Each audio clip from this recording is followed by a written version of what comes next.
Welcome to another episode of RJ Bell's Dream Preview MLB Edition. It's episode 22. I'm Taylor Ringold, and my co-host Griffin Warner is here. Griff, how are you doing, my friend? I'm doing well. I was a little nervous that my co-host was going to be doing some heavy breathing when we got on the podcast because I think Garrett Cole had given up 3 straight home runs. I think that's back to back in the first inning. That's what happened. He is wearing a Twins shirt as we speak, though, so I think he's basically rooting for whoever plays in that matchup. And, you know, maybe that's the way to live life. That way you never lose, and that seems nice. Yeah, you know what? It was kind of ironic because I forgot they were playing the Twins as I even watched last night's game. This is one of my favorite shirts to wear around the house, so that's fun. Not your best start, Garrett Cole, but you know, it's a minor setback for a major comeback. We're going to watch the rest of the game here after the episode's over. So I don't want to talk about the negative. I just want to talk about the positive. And I think we have a 1-part positive best bets, but next week will be a 2-part positive. So why don't you tell the people what happens on our Monday?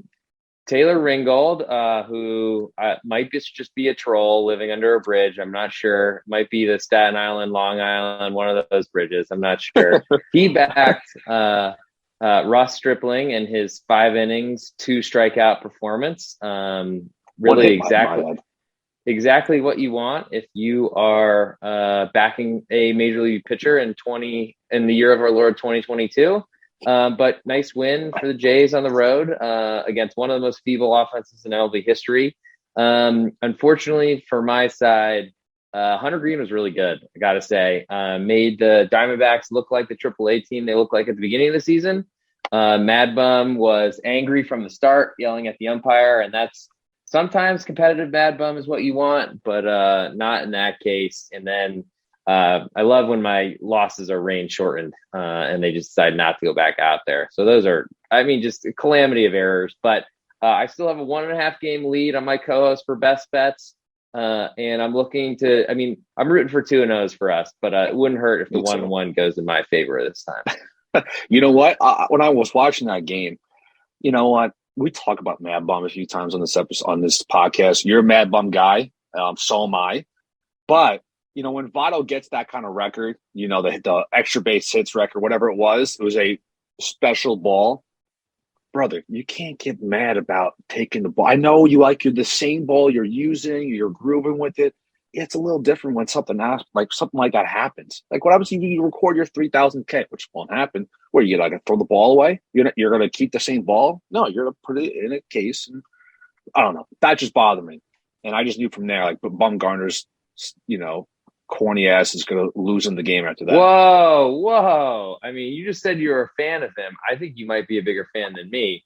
But yeah, he's going to have to pitch for 20 more years to get from 1,944 strikeouts to 3,000, I will say.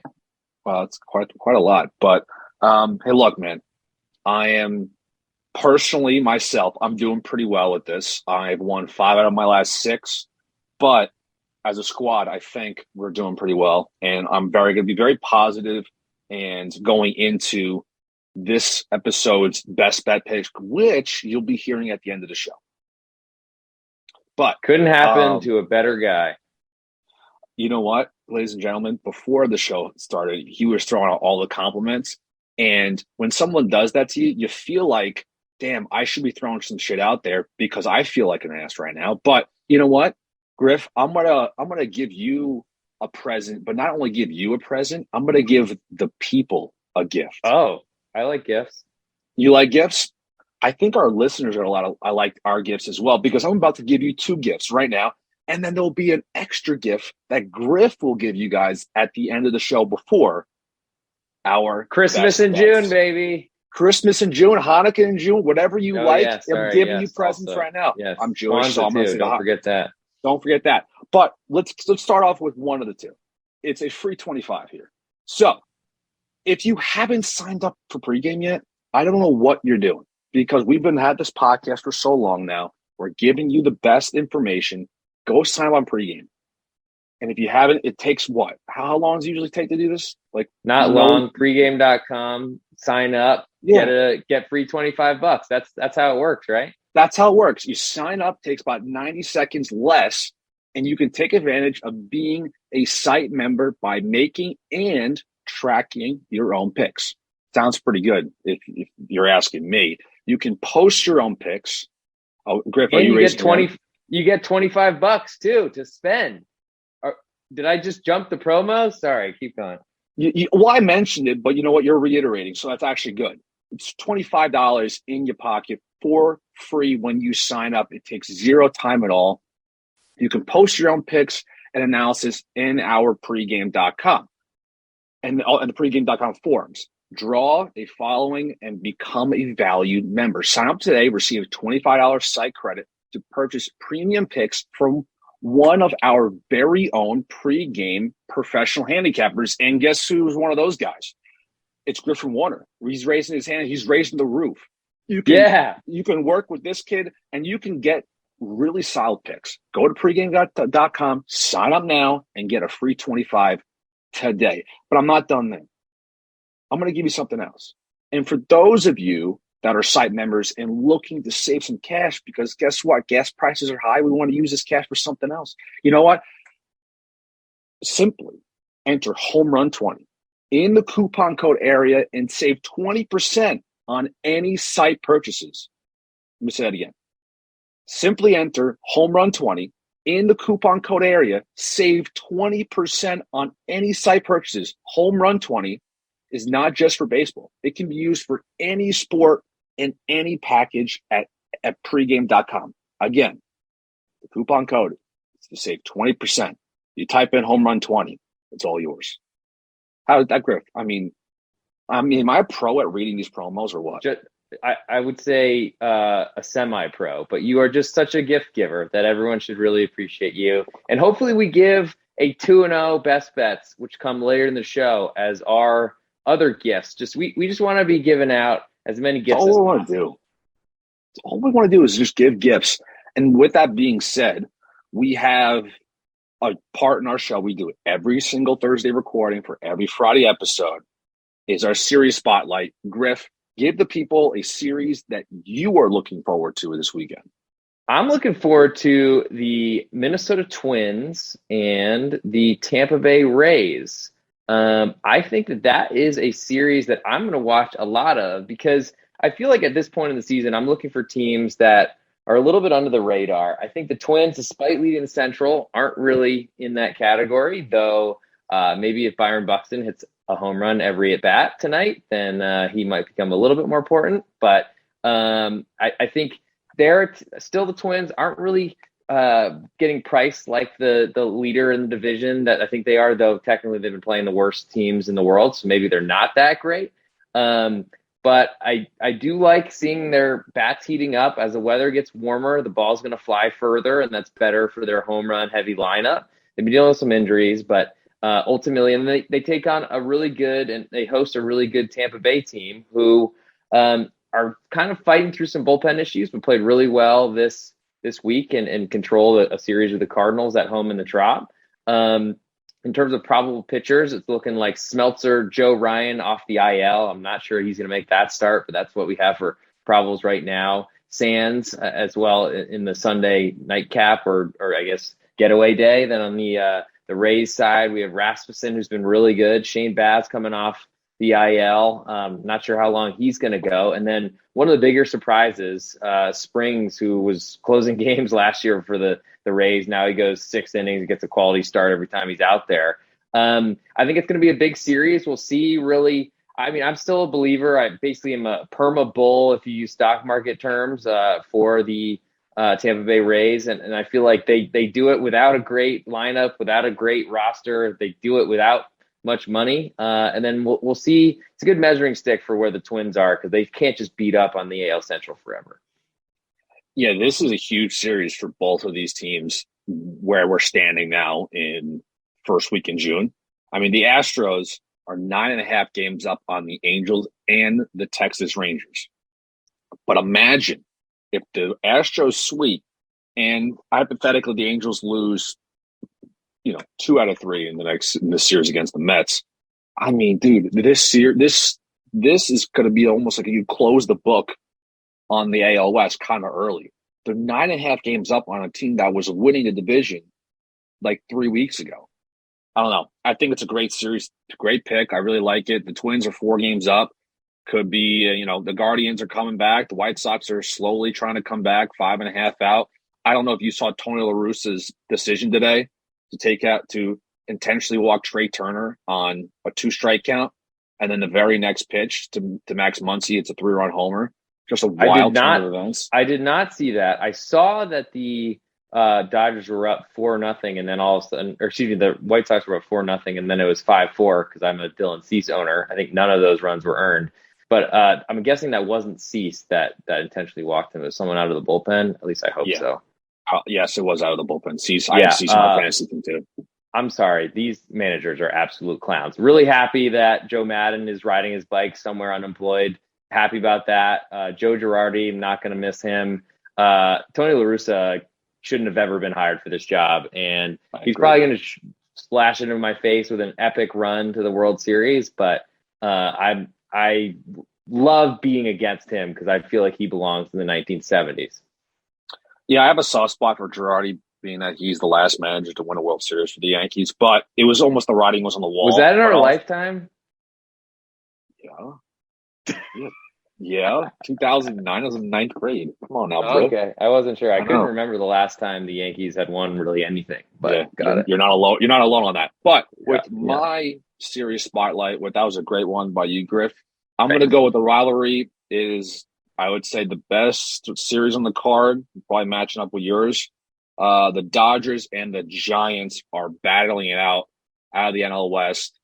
And right now, the Dodgers sit at the first place spot. They're 2 games up against the Padres and 6.5 up on the San Francisco Giants.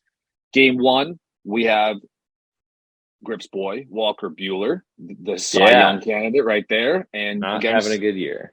Against Jacob Junis. Get your batting practice bats ready because that. Whoa! Excuse me. Put some respect on the Jake Junis name over there. All he does is throw sliders now. He's good again. Yeah, sure. Game 2, we have Julio Urias versus a TBD. We don't know who that pitcher is going to be, but Urias is a great matchup. And then on Sunday Night Baseball, we have Clayton Kershaw versus Carlos Rodon. Rodon is one of my favorite pitchers to watch. Of course, when you have Clayton Kershaw on the mound, it's going to be somewhat of an epic matchup. 2 power lefties. Kershaw's a little older now, but still chucking 92, 93. What are your thoughts on this series and what it implicates for both teams going forward? Well, I have a lot of thoughts. I think this is by far the best series out there. Twins and Rays, not anywhere close. Really love. I was trying to be nice. Okay, I get it, Griff. I get it. You had first pick. You had first pick. It's fine. If I'm allowed to answer the question that I was asked, you're welcome. You're yes, you can. I apologize. Okay, thank you, and I will not accept you're welcome because it wasn't really a gift. You've been giving gifts this whole show though, so I'll let that slide. Jake Junis, like his slider. Carlos Rodon, I'm worried about because he is just throwing fastballs only right now, and that is a dangerous thing against the Dodgers. I think Kershaw's coming off the IL to make this start, so we'll see if he ends up making it or if it turns into a bullpen game like Mitch White, who I've had fun going against so far, I must say, and would like to continue to do that. I think from what I'm looking at, I have some questions about what really the Giants are right now, but they are basically they stole some of the front office personnel from the Dodgers and basically are now just a platoon offense, kind of like the Rays, except a little bit north and a lot west, or both. And I'm interested in the Giants in this series because I don't really like what I've seen from Walker Buehler so far. Not getting any strikeouts really, and I feel like he's been struggling despite a pretty good record. Urias, same sort of story, except under 500 is not great. And I gotta say, I mean, I'm certainly looking to go against Kershaw off the IL, and I feel like the Dodgers are probably gonna be favoring every game this series. What do you think is a realistic outcome for the Giants? Like, do you think they can get 2 out of 3 or one of those huge home sweeps? the starting pitching really needs to be there for the Giants to have any real success.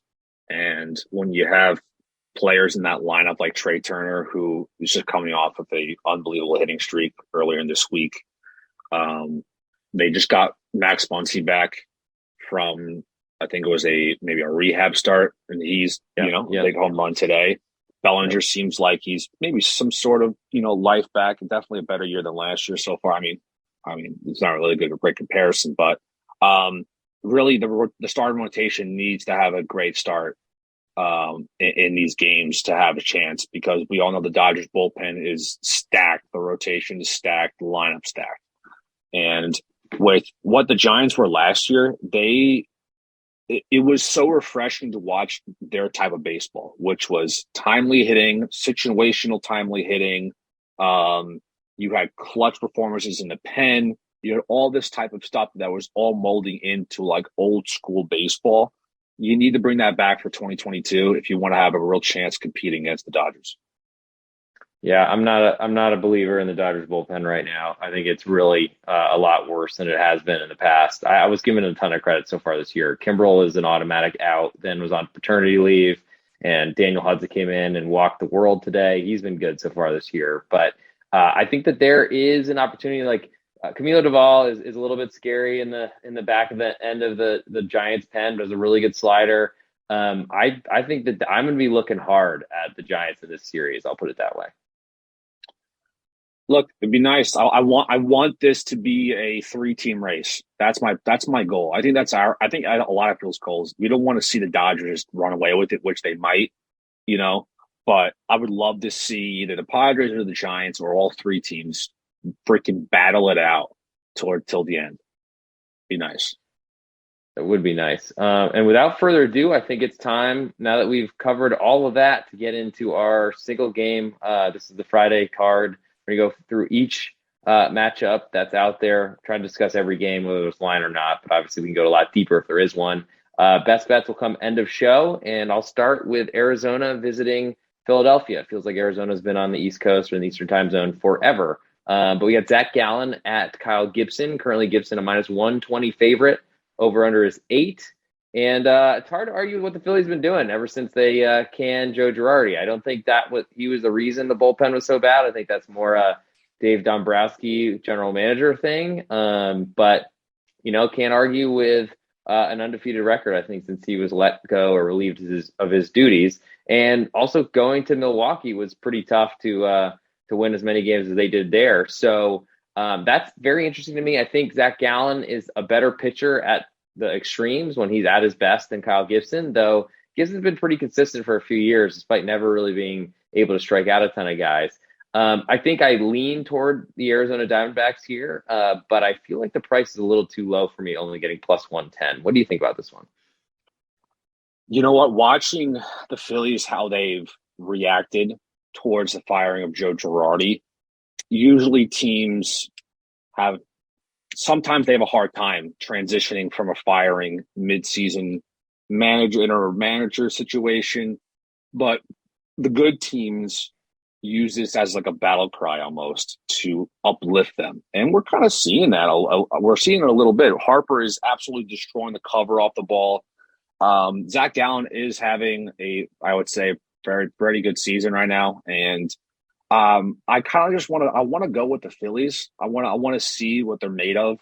They are playing better as of late, I would say, with how this whole situation has unfolded. Plus, Harper is on a absolute killing streak right now. He is killing anybody in his path, which I kind of like. But I think I would like to shoot for the Phillies. Yeah, it's just hard to back the Diamondbacks with a pretty small price, considering Philly is built to hit home runs that are pop-ups. They'd probably be really good in the Bronx also. Next we'll go Milwaukee at Washington. Ashby at Eric Fetty. Currently Ashby is a -157 road favorite. Over-under is 8.5. And I got to say, the Eric Fetty luster is no longer there, but the Brewers haven't been scoring, and I think that was our question coming into the year about their offense. They are a monstrous favorite on the road for having no offense. Yeah. I don't know. I mean, I talked a lot of shit about Eric Fetty, I think, a few weeks ago, but I don't know. I feel like this is kind of an obvious choice here. Yeah, I mean, the Nationals are certainly no prom queen. Next we'll go Pittsburgh at Atlanta. We got Roansy Contreras at Spencer Strider, if I'm saying that first name right. Okay, nice. Thank you for checking me. Currently Strider is a minus 202 favorite at home. Pretty big number considering all the prospect pedigree for Contreras, but then again, he plays for the Pirates. Over-under is 8.5. I'm very intrigued to see what Contreras, he's put up really good numbers so far, has been up and down so far this year, at least once or twice. So we'll see if he sticks in this rotation. I'm sure there'll be innings limits for fantasy players, though you might get some good usage out of him for a few months at least. I don't know if I really want to start him here at Atlanta. I'm a little worried about him facing that lineup, but I think it will tell us a lot about what his, I guess, future will look like, and maybe potentially even set up a chance to back him because he's going to be an underdog on the Pirates all season. I love watching Strider pitch. I really do. He's electric. I think he really has some good stuff.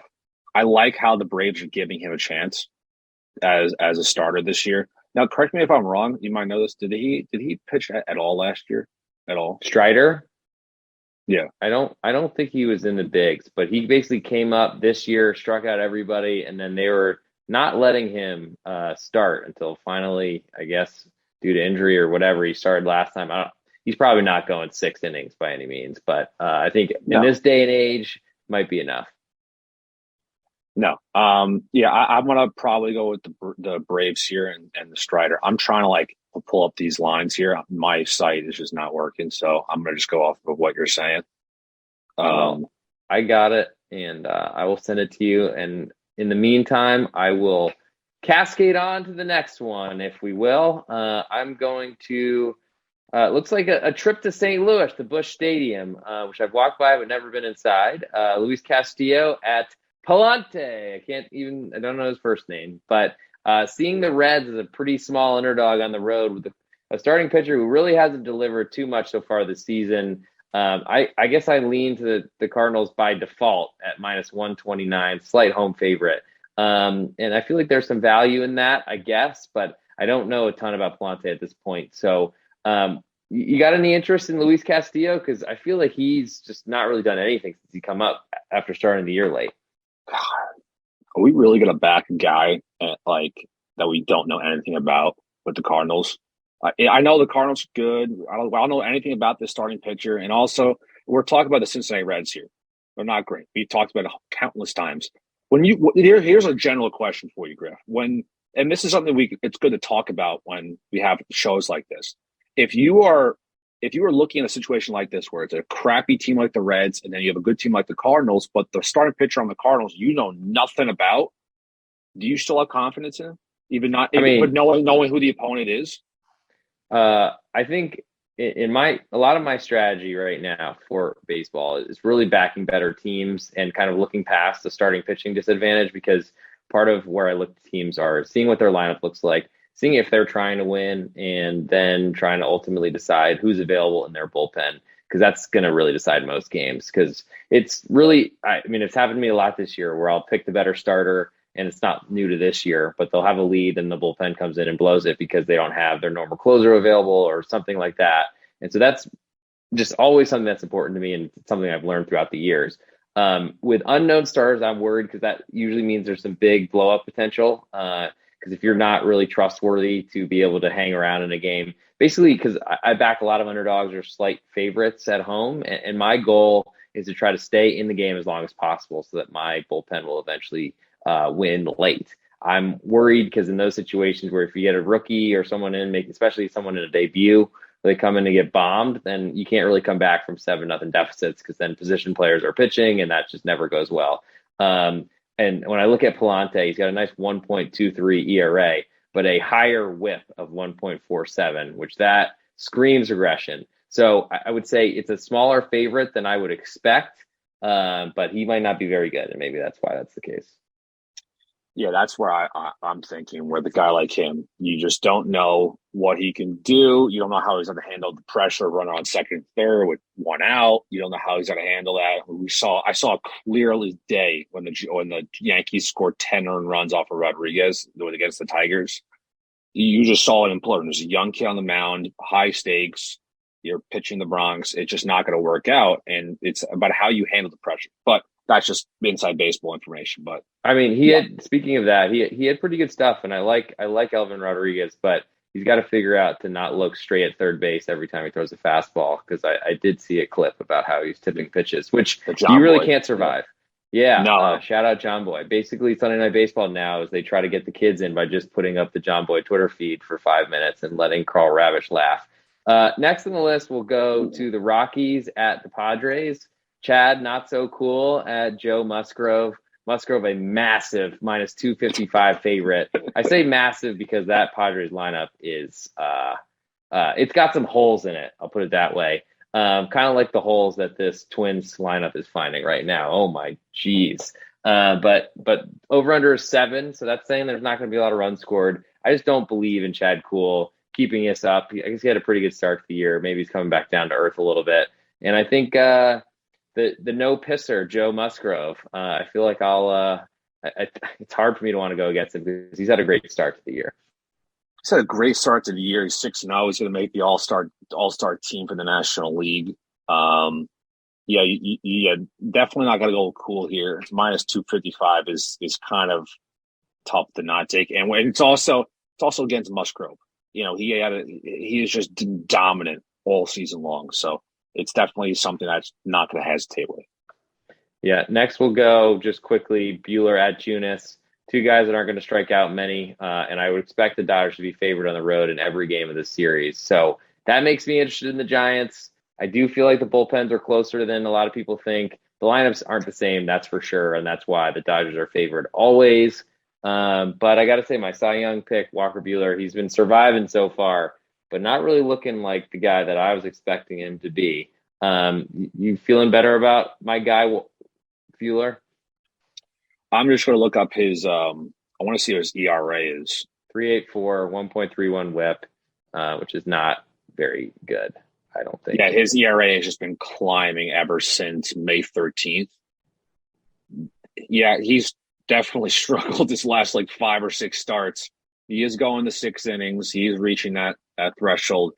Look, I think Buehler is the case where you have a workhorse every single time you're on the mound. I do believe in Buehler. We've seen it over the years of how dominant he can be. I think the 6-2 record, maybe it shows a little bit okay, so he's 6-2. Yeah, he's on the freaking Dodgers. No kidding. They're going to win every single game he pitches in, practically.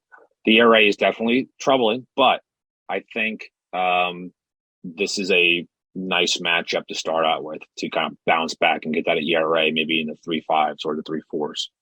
I mean, it's definitely a good park for pitchers, but I feel like that park is not as pitcher friendly as it used to be. They're starting this game, I guess 10:15 Eastern, so that's about as late as it gets. But my eyes will be peeled. I'll be looking at Jake Junis and seeing what this one looks like. Now we move to the AL. We've got Jose Barrios and the Blue Jays visiting your boy Elvin Rodriguez. Hopefully he's learned since Twitter found out that he was tipping pitches. I think he's probably figured that out by now. Barrios, nearly $2, minus 195 road favorite, which is pretty huge. Over-under is 9.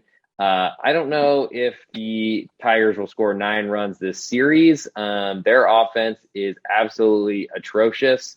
And I just don't like bad. The Blue Jays haven't been very good so far based off of expectations, but they've been taking care of business and getting a little bit hotter lately. So I don't see the Tigers getting in the way of them. I totally agree. Their lineup is historically bad. It is very bad. I think Javi Baez is batting under 200. I think majority of their lineup is batting under 200. And they have a lot of injuries, too. I think Austin Meadows has been out for... He just came back. He just came back. Okay, yeah. So he was out. I just remember watching the Yankees series, and he wasn't in the lineup. And they have a lot of young kids in that lineup. Their best thing that's going for them right now is School, who's pitching fucking fantastic this year. But other than that, their team is hot trash. Yeah, well, they at least they do have Miguel Cabrera's age to balance it out. And I'll move on next to the A's visiting the Guardians. Your boy, Paul Blackburn at Tristan McKenzie. Blackburn not getting a lot of respect, I got to say. He's well, I'll just read it this way as usual. The favorite is Tristan McKenzie at minus 158, over under is 8. It's a pretty big number for good old Tristan because he can be pretty wild, but he does have great swing and miss stuff. And I think the AAA athletics, which might be AA athletics, might be troublesome, or they might have trouble hitting the ball. And I feel like that's a problem. If you don't hit the ball, it's hard to win. Mr. Paul Blackburn's got a nice little ERA, and I'm loving looking at it. I'm loving it because it's getting me excited. I understand that Tristan McKenzie's got some stuff, like you said, a little wild. Guardians lineup is only Jose Ramirez, and that's about it. Franmil Reyes cannot hit a ball to save his life. But I might be talking about this later, Griff. I don't know. I might be talking about it later. I might be a little teaser for the kiddos. Yeah, I might give you a little something at the end of the show. Who knows? Okay. Next, we'll go with the Rangers at the White Sox. 1-800-GLEN Auto at, I think it's Doug Martin. Nope, Davis Martin. There we go. Looked that up already, pre-show, just doing the prep. Currently, Davis Martin is minus 118 favorite. Over-under is 9. And that is a tiny, tiny, tiny number for what everyone thought was going to win the AL Central this year at home to the lowly Texas Rangers. I'm a little confused by that one. Martin, don't have a huge book on him, but might be a bullpen game, it looks like, for the White Sox. Otto's been okay. Doesn't have a lot of swing and miss stuff, though, so that worries me. I don't know. What do you think about this one? I feel like there's not a lot of respect for the White Sox anymore. Yeah, if I was a White Sox fan and looking at this line like we are right now and also listening to this right now, I mean, wouldn't you be offended at what we're looking at right now? I would. Glenn Otto right now is 4-2 with a 4.24 ERA. He's nothing special. Sorry, Glenn. His parents were listening. Now they're not. God damn it! I always do this. I always do that. I don't know. I can't. It's tough. Like, what are we really gonna pick Glenn Otto here? I don't want to. I mean, I think there's market's saying something about respect in this line. I mean, looking at Davis Martin, he's made 2 starts so far. One good one against the Royals, which is another AAA team. One not so good one against the Rays, which is a little scary. Only 1 K in 5 1/3 innings. But I think the White Sox really. I mean, I backed them this week against the Dodgers. I don't know how I did that, but held my nose, and that one worked out. Kopech was really good, but I don't know. The White Sox team, I was watching them collapse today, hearing about La Russa doing dumb intentional walk things. Like, I just, there's trouble brewing. They can't stay healthy. I mean, Yasmani Grandal, like 1 hit a week, it feels like, from him. Jose Abreu's been like killing the advanced metrics, but can't seem to get anything to work out for him. I just, there's a lot of, where there's smoke, there's fire, and I feel like there's a lot of smoke on the south side of Chicago. Next, we'll go Baltimore at Kansas City. Bruce Zimmerman, who's been bad lately, against Heasley from the Royals. Seeing the Royals minus 110 favorite, even at home, makes me wonder how that came about. But this, if you have a date with a special someone, any type, partner, friend, whatever, you should cancel it, stay home and watch the Orioles at the Royals. Over-under is 9.5. Don't want to short the totals players out there, but I don't know. Like, both these teams can't hit. Both these pitchers probably can't pitch. Who's going to close? I do feel like I do respect the Royals bullpen. Stallmont into, of course, I'm blanking on the long-haired closer's name, but, whatever. Probably doesn't need to be said because we want to stay far away from this game. The Royals move to a home underdog. I might be inducing some own self vomit here and looking at it, but the Orioles, I feel like they've been pestering the Yankees, but not pestering anybody, and I guess maybe the Red Sox, but I don't know. This gross series, I gotta say. Dude, looking at this and the fact that the Royals are the favorites in this is absolutely hilarious. Because, I mean, it's realistically, how many times are we to see this year the Royals are favorites? 3 times, and it's be in this series. That's it. I But mean, also, like your point from before about how this is not a dating thing. Like you run a game, press chick, you might ruin the whole relationship in this game because it's gonna be boring. It's just gonna be fly balls, ground balls, double plays. It's not gonna be fun. Look, I hope it turns out to a bloodbath. I hope it's a 11-10 win by the Royals. That'd be fun, but it's not gonna happen. I mean, the over-under is pretty high, which does say something to me, but I'm not sure it says enough. Next, we'll go to my series spotlight. Rays at Twins. Drew Rasmussen at Devin Smeltzer, rec spec goggle guy, maybe a mustache, handlebar, or something. And current number is Rasmussen's. His numbers are moving around today, but Rasmussen a slight road favorite, minus 108. Over/under is 8.5. And I got to say, I'm looking to back the Rays. I'm hoping they move to an underdog because I believe in them. And I just have kind of learned through the years that if Joe Madden can win there, anybody can win there. I'm sensing a lot of Joe Madden hate. I'm just a little bit, just a little Joe Madden hate. But anyway, yeah, Rasmussen's pitched very well this year. He's got a 3.02 ERA, 5-2 record. Smelter is not somebody that's going to wow you in the stat department. He is a ground ball pitcher at its finest. He throws strikes. So if you're a Rays fan, expect the guys on your lineup to hit pretty well against Smeltzer. Yeah, it is minus 108.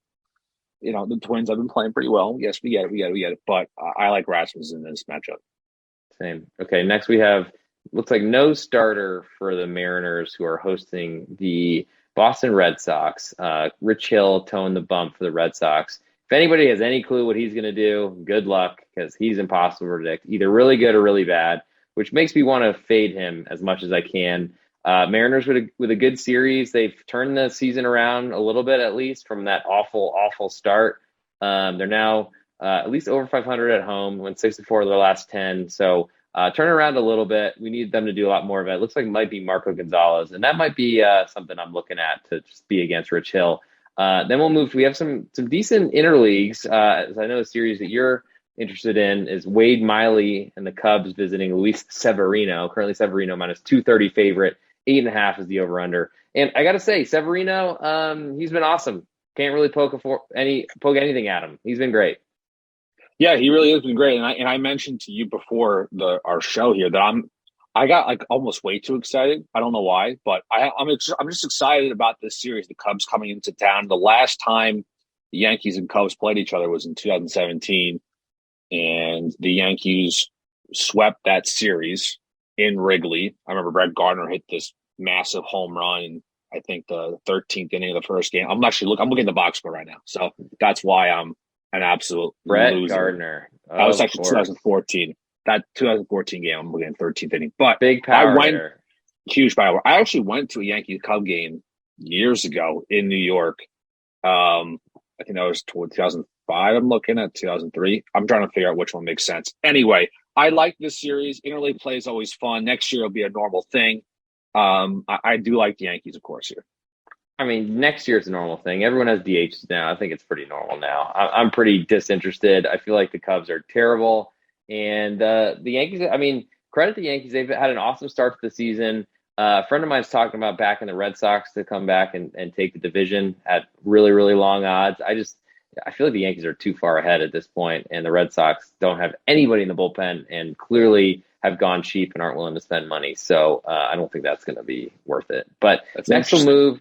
Yeah, I mean, we can probably talk about that at length later if we want. But next we'll go Miami at Houston. Pablo Lopez, who's been awesome this year, at Luis Garcia, who's great against righties, but has a little bit of an issue with lefties from what I remember. Currently Garcia minus 150 favorite. 8 is the over/under. And I was telling you before the show, I'm not sure that I'm a believer in the Astros.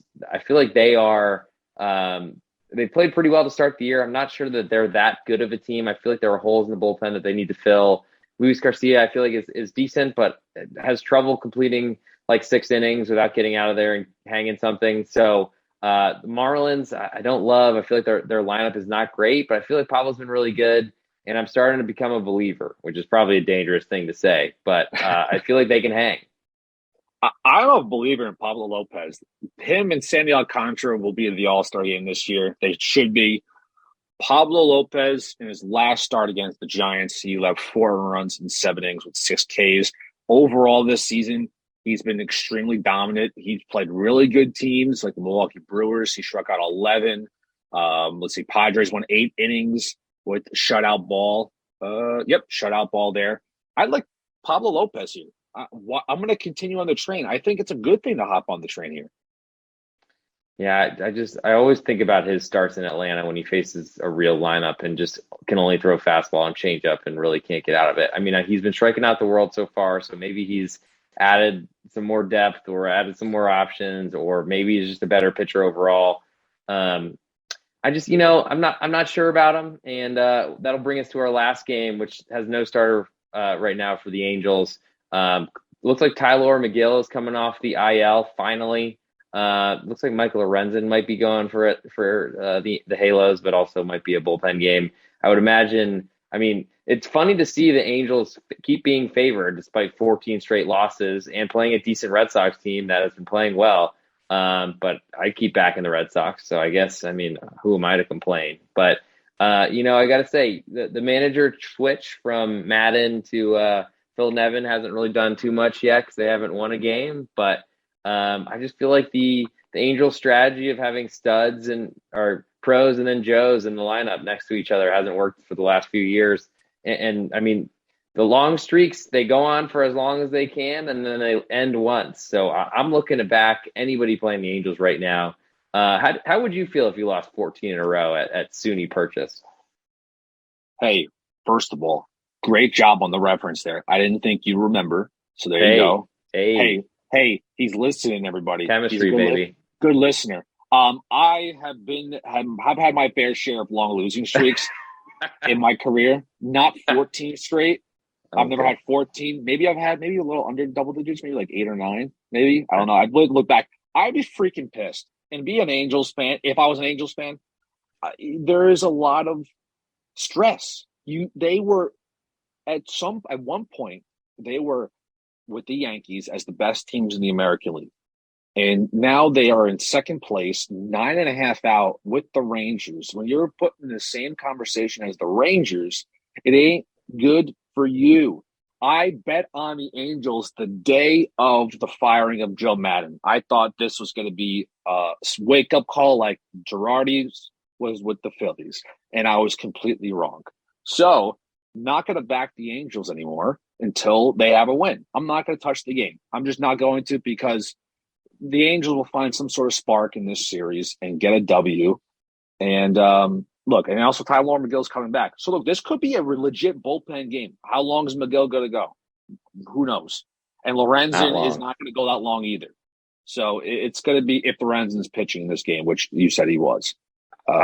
I would expect Lorenzen to go further or deeper than Tyler McGill, but seeing the Angels losing 14 straight and losing 2 1-0 games this week in one series, not a great sign for their offense. Mike Trout's we're not talking a Royals lineup either. Like, this is a very good lineup, and they're just not hitting. It was. Now no Rendon, no Trout. Shohei Ohtani is worried about pitching as well. He's going tonight. So, there's definitely some trouble. Ward on the IL, Brandon Marsh all of a sudden isn't hitting every time he gets in the box. It just feels like one of those things where the momentum was going really well for the Angels just a month ago and things were going great. Now that it's not, everything's turned. They have a new skipper, and it just doesn't feel like a place that I want to be. And I think you're right that I don't want to have any of my money there. So now we're coming to the best bets portion of the show. But before we get there, since this is a show of giving, I wanted to mention the MLB All-Star 500. We are doing a $500 winner-take-all contest on pregame. Sign up on pregame, get your $25 to buy any picks that you want to help you with this contest or just to see what people are playing. You could use it. Also, there's promo codes like our 20% off, which, Taylor, would you give that code one more time? It is Home Run 20, ladies and gentlemen. Home Run 20. Home Run 20. Throw it in there. You can get some extras. But speaking of the contest, you can pick any type for for Major League Baseball games. You're going side, total, run line. Contest ends at the All-Star break. You have to get in there by the 19th of June. So that's 10 days from now. You got to start making picks there. It sounds like minimum picks is 50, maximum picks is 100, and you'll just be graded against the rest of pregame. You can certainly join the forums, start using and try to cultivate your skills there as well. I try to duck in there as often as possible. I've been doing it a lot less now that the soccer season's over, but I'm trying to get back in there a little bit more. And thank you everyone for listening. And just remember, this contest runs through the All-Star game. You got to get in there by June 19th, but make your 50 picks, go in $500. Say that Taylor and I gave it to you or made a gift to you or something like that. Don't say we didn't do anything for you. And now I'll toss it over to Taylor. You can, since you won your best bet last weekend, I did not, or excuse me, earlier this week, and you're hitting 5 out of 6, just making the people money. Why don't you make them a little bit more? Okay, Griff, thank you for throwing it to me. I have a tough decision here. Do I go with my boy Paul Blackburn, or do I go with my new guy here in Pablo Lopez in the Marlins? And I think I'm going to go with a different route. I'm going to go with the Marlins versus the Astros, and I'm taking the Marlins in this matchup. I see the Astros are killing it. They are absolutely running away with the American League West. But Pablo Lopez needs to put some respect on his freaking name. He's had some really good starts this year against very good teams, not just mediocre teams. We're talking, a good starts against the Giants, the Brewers, the Padres, the Cardinals, for crying out loud. Even the Rays as well. So he's faced very good teams, and this is going to just add another one to his list this year, and it's the Houston Astros. Pablo Lopez, ladies and gentlemen. Pablo Lopez plus 139 for those people is what we're doing. Correct. At the time of recording is Thursday night, so lines might shift a little bit towards the game time, but I imagine there's probably going to be some money coming in on the Astros. So might want to be patient on that Marlins bet. I'm going to do stay with my series spotlight. I'm going to take Drew Rasmussen as a slight road favorite, minus 108. Pretty much pick them, less juice than if you're betting the Celtics or the Warriors. And I really like what Rasmussen has done so far this year. I feel like he will keep the ball in the park, which is a huge thing to try to knife through a Twins offense that is really power heavy and sells out for it. I'm not a believer in Smeltzer. I feel like he's the type that will pitch to way too much contact. Not that the Rays are the best power hitting team or have the most intimidating lineup, but I think they're just solid. And I think I'm trying to gravitate more towards teams that just have long lineups. Maybe not the greatest 3-hole hitter in the world, but I love the platoon strategy, which is also why I'm really looking for the Giants, but unfortunately no line out there to fade my guy Walker Buehler. So I'm going to take the Rays minus 108, and I'll give you my Twitter account. I'm the _G Warner. Don't ask why I picked that name, but unfortunately it was done a long time ago. Follow me there. You can get as much baseball as you want, and please interact with us, the show, everything. Taylor, give your Twitter, and let's get out of here. Ladies and gentlemen, you can follow me on Twitter at Taylor Ringold, TaylorRingold. Tweet at me all of your baseball questions, knowledge, other sports as well. I'm on Twitter way too much as it is, but if you want to talk to me, that's where you can. Another great episode, Grip. We gave them our best bets. We gave them our series spotlight for the weekend, and we gave them 3 gifts. What else do you people want from us? Oh, you guys want winners. And guess what? We gave you 2 solid best bets. We will see you on Monday. Have a great weekend. Enjoy yourselves. Peace.